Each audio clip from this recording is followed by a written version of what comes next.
નમસ્તે વિદ્યાર્થી મિત્રો, આજના લેક્ચરમાં આપણે જોશું ચેપ્ટર 2 પ્રકરણ 2 નો ટોપિક છે સમાંતર પ્લેટ કેપેસિટર. હવે સમાંતર પ્લેટ કેપેસિટર કોને કહેવાય એની માટે આપણે અહીંયા એક આકૃતિ આપી છે. એ આકૃતિ સમજીએ એટલે આપણને ખ્યાલ આવશે કે સમાંતર પ્લેટ કેપેસિટર કોને કહેવાય. તો આપણે અહીંયા આકૃતિમાં શું આપ્યું છે? બે પ્લેટ આપી છે આપણને, ધન વિદ્યુતભાર અને ઋણ વિદ્યુતભાર. પ્લેટ આકારની આપણને બે પ્લેટ આપેલી છે. એક પ્લેટ છે અને આપણે 1 નંબર આપીએ, બીજી પ્લેટને આપણે 2 નંબર કહીએ. પહેલી પ્લેટ છે ધન વિદ્યુતભારથી ભરેલી છે અને બીજી પ્લેટ છે ઋણ વિદ્યુતભાર છે. હવે બંને પ્લેટ વચ્ચેનું અંતર કેટલું છે? d. બંને પ્લેટ વચ્ચેનું અંતર d છે અને બંને પ્લેટનું ક્ષેત્રફળ કેટલું છે? a. પ્લેટનું ક્ષેત્રફળ આપણે a વડે દર્શાવેલું છે. તો બંને પ્લેટ વચ્ચેનું અંતર d અને ક્ષેત્રફળ છે બંને પ્લેટનું a. તો સમાંતર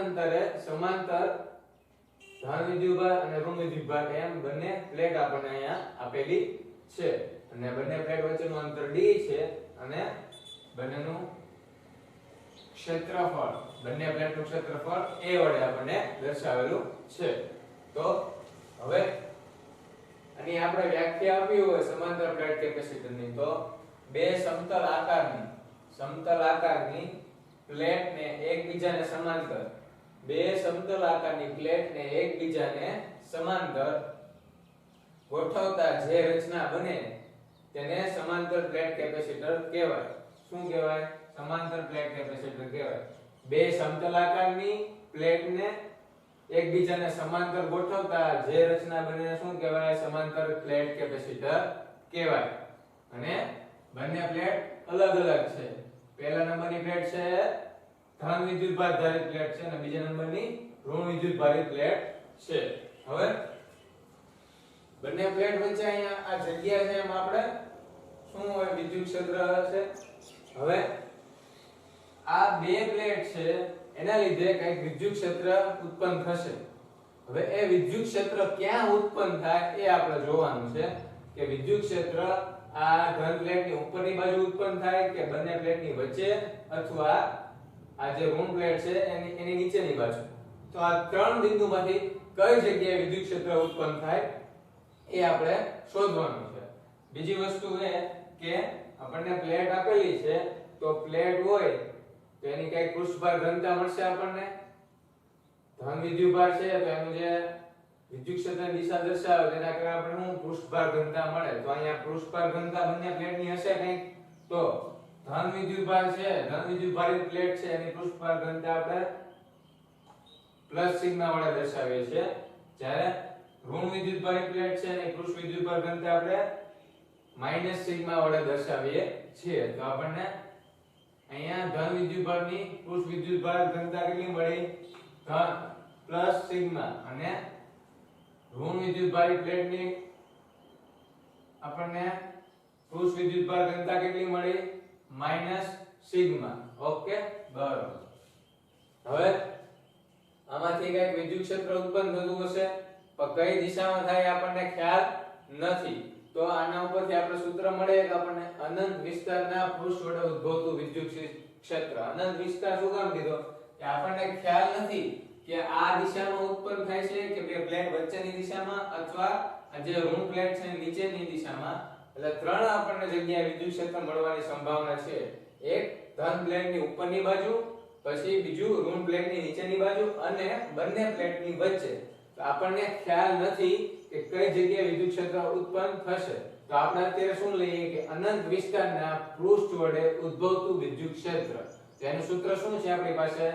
આપણે ભણી ગયા છીએ આગળ, E σ/2ε0 આનું સૂત્ર છે. અને આ જે સમાંતર પ્લેટ કેપેસિટર છે એ ટોપિક પછી બે આપણે એક આગળ ટોપિક આવે છે અને પછી એક્ઝામ્પલ આવે છે. તો આ વ્યવસ્થિત રીતે સમજ્યા હશો તો આગળના ટોપિક સમજવામાં સહેલા રહેશે. એટલે આમાં ધ્યાન આપજો. તો અનંત વિસ્તારના પૃષ્ઠ વડે ઉદ્ભવતું વિદ્યુત ક્ષેત્ર આપણે કંઈક તમને કીધું એમ ત્રણ જગ્યાએ P Q R ત્રણ બિંદુ ધારીએ. ધન વિદ્યુતભારની પ્લેટની ઉપરની બાજુ, ઋણ વિદ્યુતભારની પ્લેટની નીચેની બાજુ અને બંને પ્લેટની વચ્ચે. તો હવે આમાં કઈ જગ્યાએ વિદ્યુત ક્ષેત્ર હશે એ આપણે શોધવું હોય તો એની માટે આપણે સૂત્ર લીધું છે E = 2/ε0. હવે આપણે ધન વિદ્યુતભાર પ્લેટ ની વાત કરીએ તો ધન વિદ્યુતભાર પ્લેટ નું આપણને ખ્યાલ છે ધન વિદ્યુતભાર પ્લેટ હોય અને ધન વિદ્યુતભાર હોય તો ધન વિદ્યુતભારની વિદ્યુત ક્ષેત્રની દિશા કઈ તરફ હોય એનાથી દૂરની તરફ હોય શું હોય ધન વિદ્યુતભાર પ્લેટ હોય ધન વિદ્યુત ક્ષેત્ર છે ધન એની વિદ્યુત ક્ષેત્રની દિશા શું હોય એનાથી દૂરની તરફ જતી હોય આપણે તીર વડે દૂરની તરફ દર્શાવીએ આવી રીતના અને ઋણ વિદ્યુતભાર હોય તો પોતાની તરફ અંદરની બાજુ ઋણ વિદ્યુતભાર હોય તો પોતાની તરફ તો એરો વડે આપણે અંદરની બાજુ દર્શાવીએ છીએ ધનમાં બહારની તરફ અને ઋણમાં અંદરની તરફ વિદ્યુત ક્ષેત્ર રેખા વડે એનું વિદ્યુત ક્ષેત્રની દિશા આપણે દર્શાવીએ છીએ તો આપણે બે પ્લેટ આપેલી છે આપણને ધન અને ઋણ બરોબર હવે ધન વિદ્યુતભારની આપણે વિદ્યુત ધન પ્લેટ છે અને વિદ્યુત ક્ષેત્રની દિશા દર્શાવીએ તો શું થાય પોતાનાથી દૂરની તરફ એરો દર્શાવીએ આપણે E1 વડે દર્શાવીએ છે ધન વિદ્યુતભાર જે પ્લેટ છે એનું વિદ્યુત ક્ષેત્ર E1 વડે તો એનું વિદ્યુત ક્ષેત્રની દિશા આપણે તીર વડે દૂરની તરફ દર્શાવીએ છીએ તો ઉપરની બાજુ દૂરની તરફ પછી નીચેની બાજુ આવે તો પણ દૂરની તરફ આ તો આ E1 ની વિદ્યુત ક્ષેત્રની દિશા થઈ ગઈ E1 સદિશની ધન વિદ્યુતભારી પ્લેટ થી દૂરની તરફ તો દૂરની તરફ આપણે વિદ્યુત ક્ષેત્ર તીર વડે દર્શાવ્યું છે અને એવી રીતે હવે ઋણ વિદ્યુતભારી પ્લેટ છે આ 2 નંબર જે નીચે છે એની વાત કરીએ તો એની દિશા આપણે દર્શાવી હોય તો શું હોય પોતાની તરફ એટલે આપણે એની તરફ દર્શાવીએ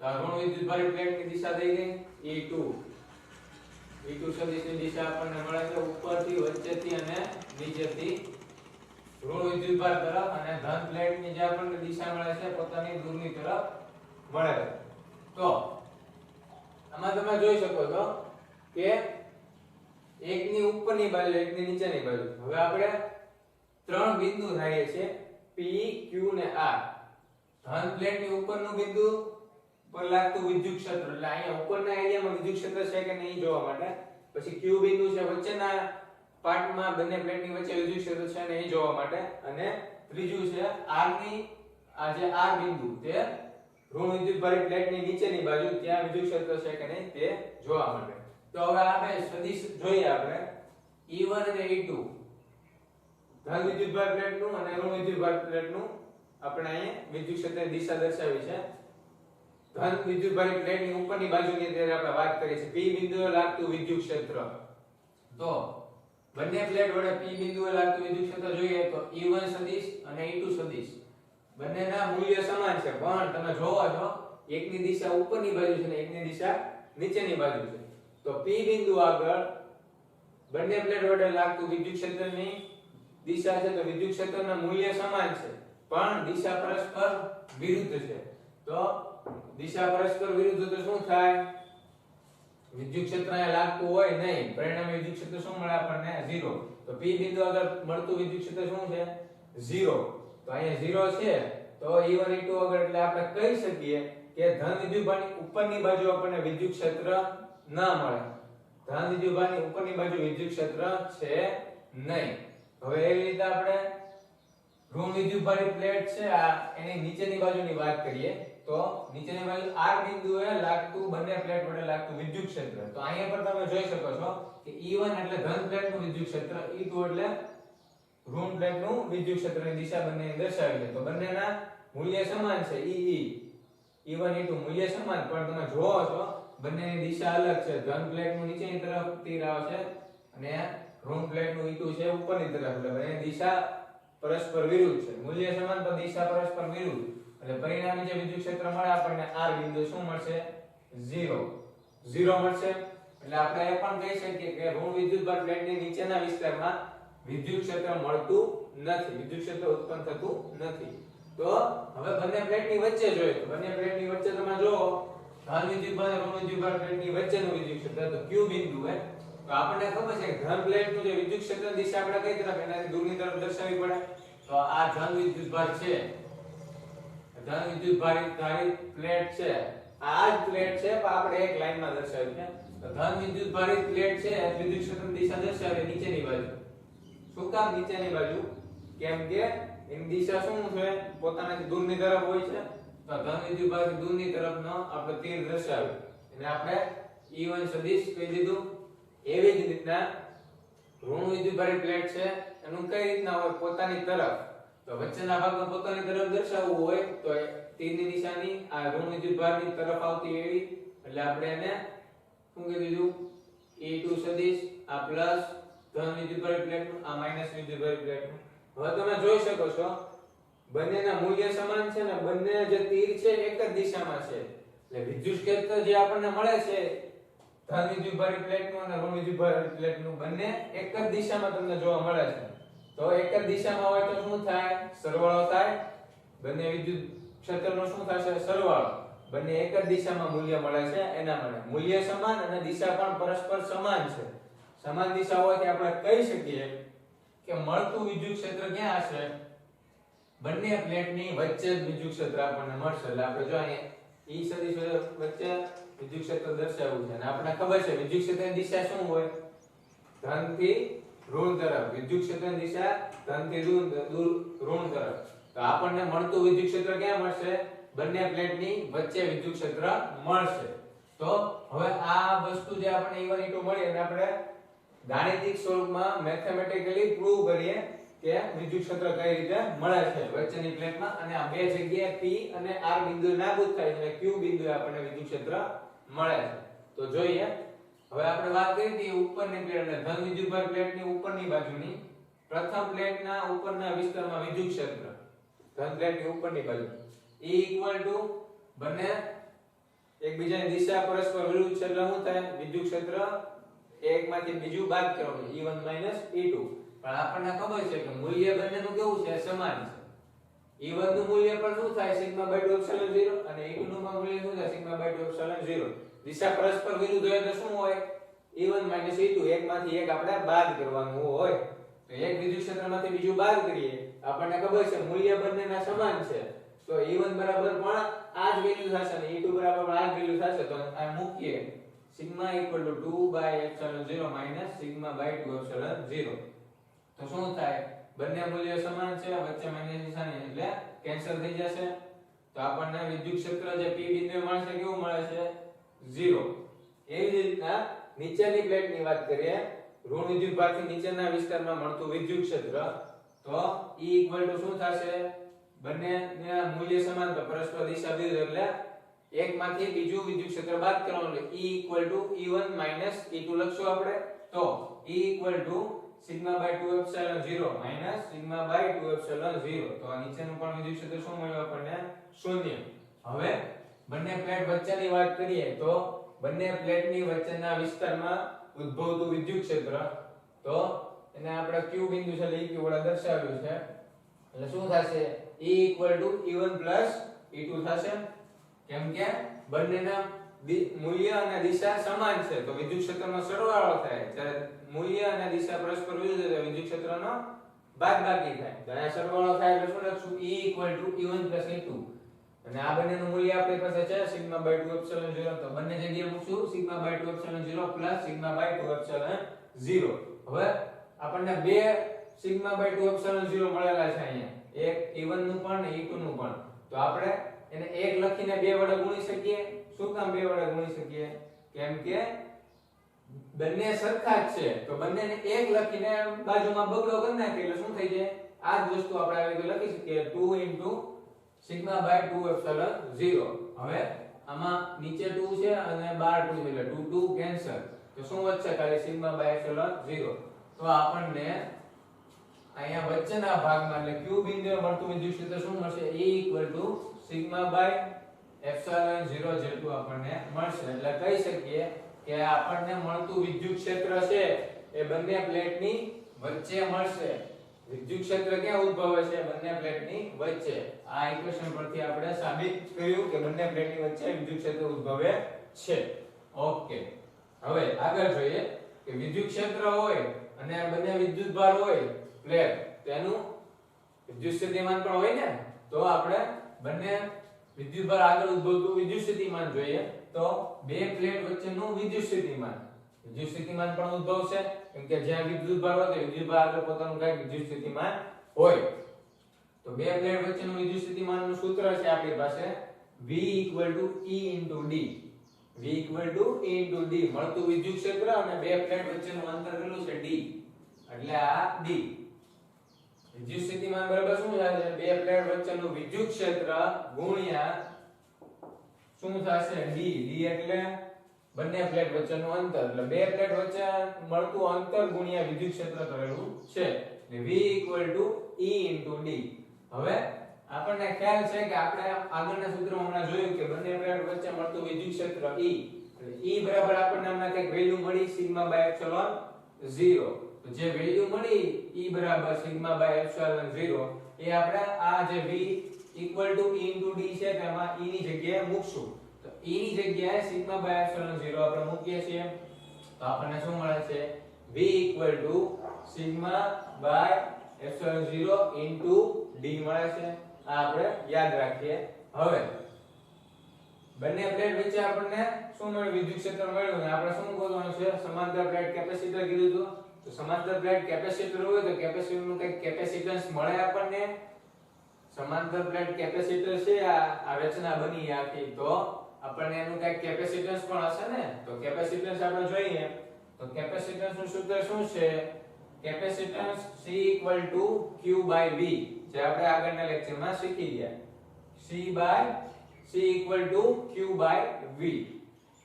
અને V બરાબર આપણે હમણાં કંઈક વેલ્યુ આપણે ફાઇન્ડ કરી, બે પ્લેટ વચ્ચેનું વિદ્યુત સ્થિતિમાન જોયું અને એની આપણને વેલ્યુ શું મળી? V = σ/ε0 * d જેટલી આપણને મળે છે. તો એ વસ્તુ આપણે આ જે કેપેસિટન્સનું સૂત્ર છે C = Q/V, એમાં જે V છે એની જગ્યાએ આપણે શું લખશું? σ/ε0 * d. આપણે લખ્યું C = Q/V ના જગ્યાએ લખશું σ/ε0 * d. હવે આ ε0 છે છેદનો છેદ અંશમાં, એટલે ε0 લખશું q ની સાથે ગુણાકારમાં, એટલે q * ε0 છેદમાં શું આવશે? σ * d. હવે આપણને ખ્યાલ હોય તો આપણને ખબર છે કે પૃષ્ઠ વિદ્યુતભાર ઘનતા સિગ્મા એટલે શું થાય? સિગ્મા એટલે પૃષ્ઠ ઘનતા થાય. પૃષ્ઠ ઘનતા સિગ્મા બરાબર આપણી પાસે સૂત્ર હતું કંઈક σ = Q/A, જે આપણે આગળના ટોપિકમાં શીખી ગયા છીએ.